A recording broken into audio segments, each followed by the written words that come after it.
النکاح من سنتی، نکاح زما سنت طریقه ده.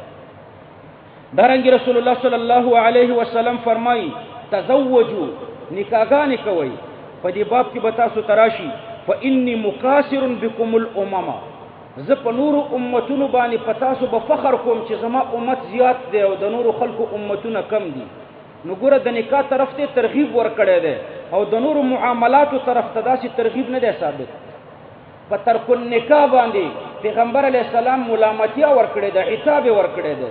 رسول الله صلی الله علیه وسلم فرمای لا سرورة فی الاسلام. او دارنګ په دې باب کې راځي پیغمبر علیه السلام خلق د ترک النکاح نه منع کړو.